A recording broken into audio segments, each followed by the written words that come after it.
This episode of the Savage Lovecast is brought to you by Soaking Wet by VB Health, the world's first probiotic specifically designed for vaginal and vulva health and wellness. Visit soakingwet.com and use code SAVAGE for 10% off or click the link in this episode's show notes. Hey, this is Dan Savage. Thank you for listening to me answer your sex and relationship questions. All of these years, it has been my absolute privilege. If you can, please consider subscribing at savage.love/subscribe. If you subscribe, you get to hang out with me at Savage Love Live. You get access to a community of like-minded deviants, the best kind of deviants, my kind of deviants. You get this show ad-free, more Savage Love questions in the column, and other perks. Anything you can contribute helps us keep this show going and hopefully make it great and pleasing to you and your eardrums every week. That's savage.love/subscribe. Thank you.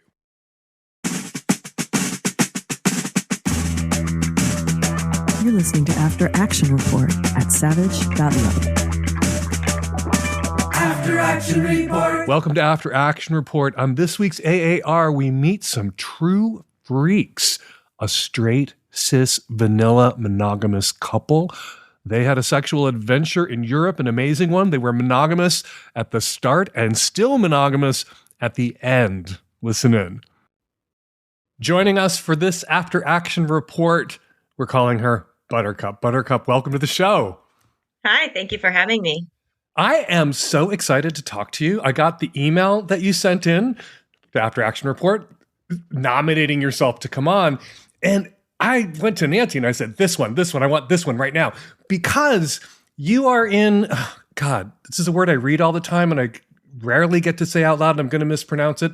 You are in a monogamous relationship, a monogamous relationship. That's how you say that word. You are in a monogamous relationship. I am. I'm in a monogamous relationship. I'm a cis female. My husband is a cis male. We're boringly married. Just normie all the way down to the bedrock. Mm-hmm. And I think it's really important to remind everyone every once in a while that I do have listeners who are monogamous, who enjoy the show, who may get some benefit from listening to the show. Get so many calls, people who are poly, people who are kinky, people who are non-binary. Love you guys. Love poly, kinky, NB. Like I'm two of those three things myself. But monogamous people listen, and monogamous married people who only have sex with each other can and do have sexual adventures and try new things together. And you and your husband tried something new and you wanted to come on the show and talk about it. What is it that you and your husband tried?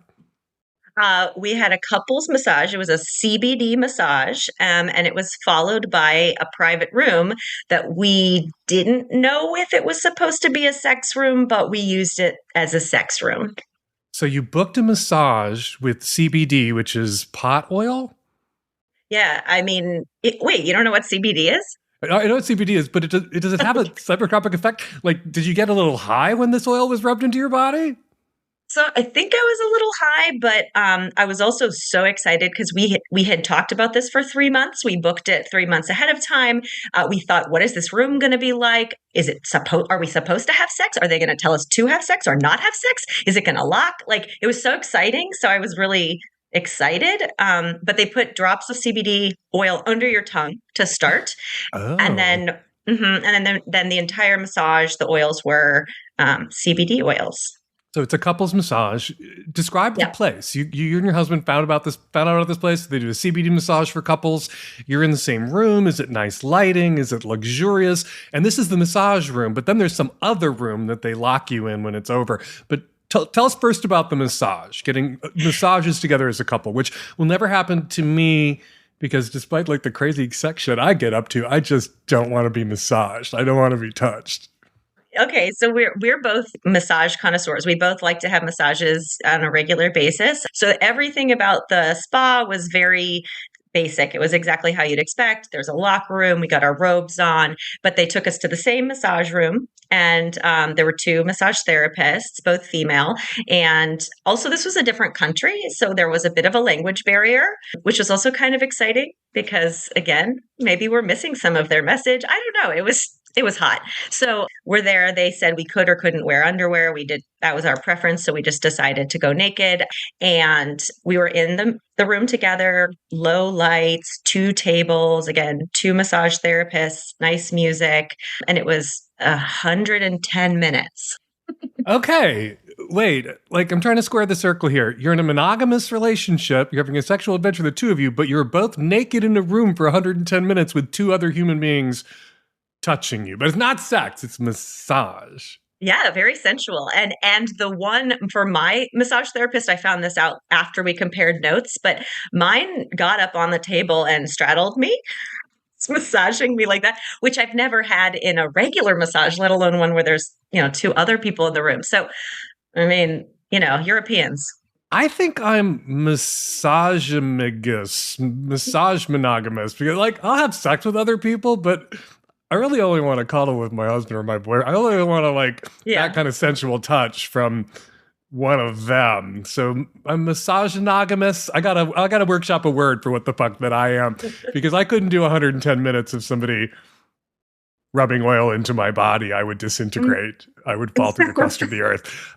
Okay, so the massage is over, and then they told us, okay, we're going to take you to the next room, get your robes back on. So they left. We put our robes on. We made out a little bit until they knocked on the door. And then they opened the door and they just take us literally right across the hall. There was another door. They open it up and this room was gorgeous. So you walk in, there's a bathroom immediately as you walk in. And then you go to the left. There's a table they have set up with champagne, cheese, crackers, fruit. On the far left wall, there is a huge floor to ceiling length mirror. So you can see everything. And then on your right, there is a huge couch bed type situation with pillows galore. I mean, it was just beautiful. And then as you go visually past that, there was a jacuzzi, and then there's a sauna, and then there is a steam room, and then there is a shower. So she takes us through the room and gives us the tour. There's music, there's lights, there's controls, there's temperature, everything that we can control. And then again, she's, not native English speaker. And so we thought we understood everything that she said, but she did repeatedly tell us, don't press these SOS buttons unless you are in distress, because we will come in the room. We do have keys. So she was very, I think, coding to us, like, you can have your privacy, but we will come in if we think there's a medical emergency. You will be alone. No one is going to enter this room unless you send the bat signal up. And she also told us not to leave the steam room door open for too long, because that can trigger the smoke alarm. Fire alarm. Yeah, something like that. Yeah. So she was like, don't do that, because that will also send people in here. So she didn't say have sex in here. She didn't say don't have sex in here. But yeah, I mean, we had sex in there. I picture a room like that being like a doctor's office with that roll of paper on the exam table that they pull out for you. I picture a room like that having those rolls of paper on everything, but no. And was it clean? No. Did you feel like setting your steaming hot bare wet coochie down on the furniture in this room and on the pillows and the blankets? I didn't think about that as much until after, because I thought, wow, I wonder how many other people have had so much sex in every part of this room. But we both, we went to the bathroom, and then we opened the champagne and started having the snacks. And then we were comparing notes on the massage. At some point, the robes came off. We were laying on that big couch, getting drunker, again, with the CBD questionable high. We don't know. And then we started talking about how hot it would have been if the massage therapist had started touching us sensually. And then we just started talking about things we've never talked about before. Wait, are you still monogamous if you're talking about those things? Yeah, but it's actually great. We talked about it, but I would never, I at this point in my life, I wouldn't have gone for it. But we said, oh, what if her hands had gone lower? And what if she started stroking you? And he was like, that would have been amazing. And I would have asked her to bring your table closer. And then we just started touching each other. Is an erotic couples massage in your future, potentially, now that the subject has been broached? I don't know. It was almost like that room was like this special place where we could be these people that we weren't for and it ended up being 4 hours, the 110 minutes in the massage room, and then the rest of the time in this room. But we started having, well, so there's another piece of this puzzle. We're actually on a journey together of having sex every day for 1 year. So I had read about a woman who had done that, and it was for her, and it was kind of for her body image and just trying to go from having sex only in the dark, once a week or whatever, to just being free with her body. And I thought it sounded great. So we're on 3 months, so this was just one of our days of sex, but we've been doing what you've suggested, and we don't define sex with PIV. So, we started with hands and fingers, and then he said, let's move to the jacuzzi. So we get to the jacuzzi and we're playing around in there, and we look up, and there is a mirror of course, on the ceiling. I'm surprised the jacuzzi doesn't rotate, doesn't go around on a turntable. So at that point, we were like, okay, we are allowed to have sex in here. Why would they put a mirror on the ceiling? So then, we started watching in the mirror.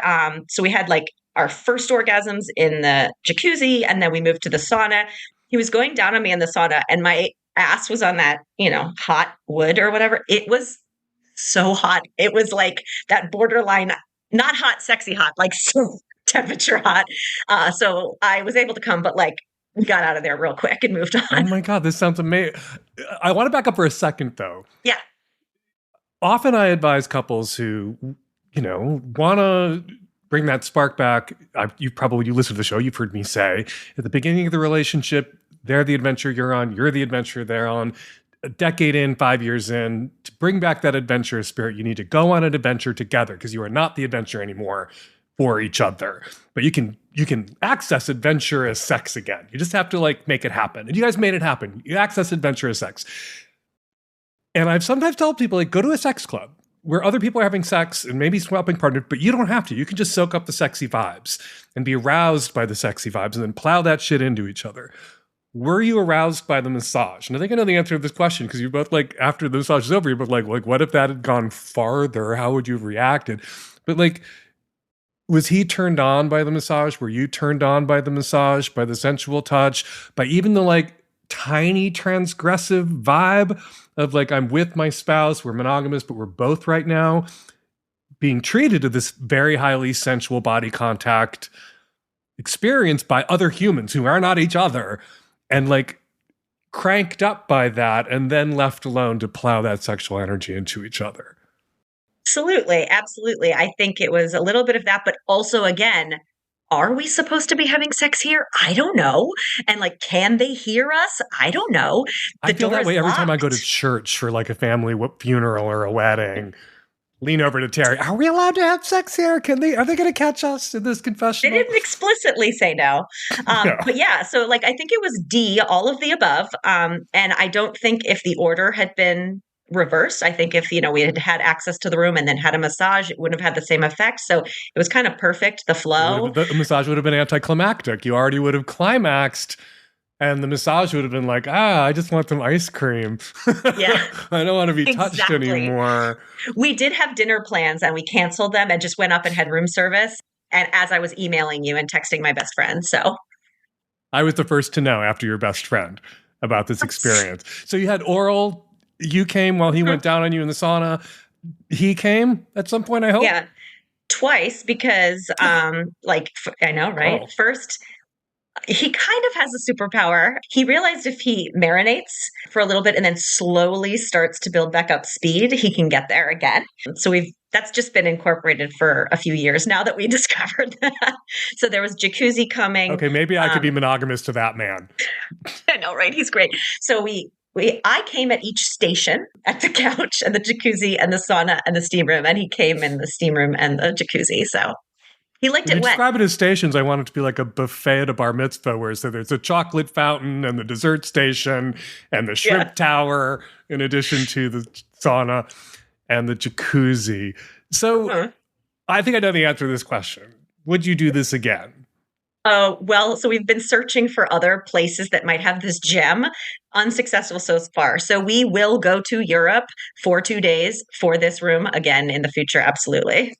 People are going to want to know, if you're comfortable sharing it, the name of this place, what or what city it's in Europe? Or is this top secret and you don't want the place overrun by tourists and not be able to get a reservation yourself when you go back?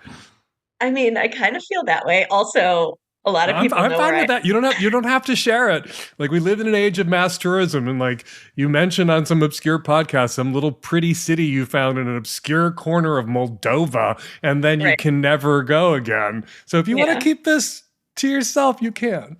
Yeah, I would just say, in terms of, I would love other people to experience something like that because it was fantastic. And normies like me, vanilla cis normies, might like it. And so, yeah, just like search for couples massage, couples suite, private room, things like that.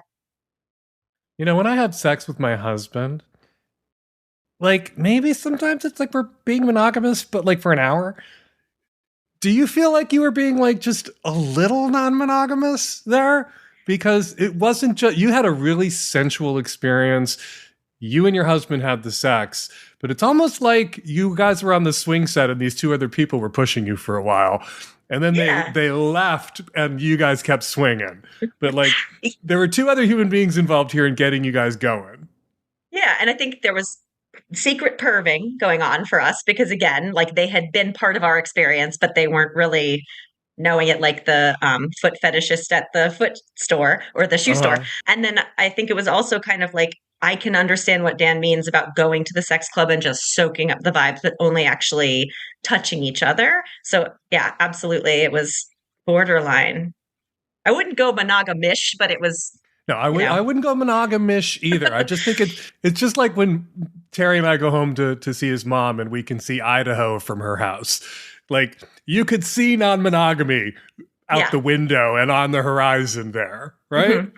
Yeah, yeah. And it was like But not just like not so Idaho, we don't scary. go. We don't go to Idaho. We're monogamous to Washington State. We stay the fuck out of Idaho. But we can see it sometimes. Yeah, I mean, of course, it's so funny because actually now he's been calling that room the unicorn, our unicorn, because that's our unicorn right now. Oh, I love So he's like, those. we have to go find our other unicorn. But then again, we were so, again, tiptoeing up to adding other people to the equation that I could see. You did add other people to the equation. I don't want to like. I'm not proselytizing for non-monogamy. You added other people to the equation, but the sex was monogamous. The experience Yeah. was for the two of you. If you get a gorgeous hotel room, yeah. One of the things that's sensuous about it is how perfect and beautiful and well made it is. That doesn't mean the maid who made up your room was involved in the act, and therefore it's not non-monogamous technically because you didn't make the bed. So you are monogamous. Your bona fides, your monogamous bona fides are intact, but you could see Idaho from there. Yeah. So before I let you go, I want to ask: having sex every day for a year, what did you get the flu? Like, do you get a hall pass if you're ill? I actually had to have a colonoscopy during this period. So You know, for us, that's sex. We just like count that. we timed it just so like that wasn't anywhere near, but we have said, hey, if we get sick, we're gonna have to power through. I don't want to break this streak. And after 3 months, is the sex ever like, time to make the donuts? It's like doing Wordle. Like you've gotten Wordle 200 days in a row and you're like, oh, fuck, I got to go do Wordle because I don't want to break my streak. And it's not like I'm particularly excited about Wordle today or deriving much pleasure, but I don't want to drop the ball. Has the sex after 3 months become a chore or is it still a fucking hot adventure? It varies. And I think it would, just like your regular sex life, where sometimes you are and aren't like super excited, but it does seem to be always, like you have said in the past, you start having the sex and then you're like, yeah, this is pretty great. I'm into it. So we're kind of forcing ourselves sometimes. But then you catch a groove. Yeah. And sometimes we'll plan for it to just be about me. And then suddenly he's like, well, now I got this huge boner we got to take care of. So And you guys, because you're listeners, some of my listeners are monogamous. Some weeks, none of my callers are monogamous, but some of my listeners, many are monogamous. You guys have taken my advice. It sounds like you define sex broadly, not just PIV. Yes. So I think if you can have oral, mutual masturbation, assisted masturbation, and not just penetrative sex and have it count, and not as a consolation prize, but as sex, it's easier to keep that streak, your Wordle streak, going. Yeah, and actually that is kind of has been a bonus to this adventure of the year of sex, is I'm finding a lot of different ways to come, and he's finding different ways, just because I guess, since we just made the donuts last night, we're going to try something different. So we've been trying all different things because why not? Crullers, maple bars, Bacon on the sprinkles, donuts. Buttercup. It was so great to talk to you. And I want you to come back at the end of the year. This was a new thing you did, this like couples massage, this like get locked in a room. Are we allowed to fuck here? That was the new thing that you came on to talk about After Action Report. At the end of the year, the new thing will have been that you tried was like fucking every day for a year. And I want a download about that. I want you to come back 9 months from now and give us the recap for the year. All right, I'm happy to do it. Buttercup, thank you so much. Thank you. Thanks for keeping monogamy sexy, Buttercup. If you have a story of a first-time sexual experience you want to share, write about it and send it to us at q@savage.love. We love hearing from you. We will have a new After Action Report for you on Friday. And hey, if you get us your story of a new sexual adventure with a monogamous or non-monogamous partner, with a vanilla or kinky partner, you might be my next guest on After Action Report. After Action Report.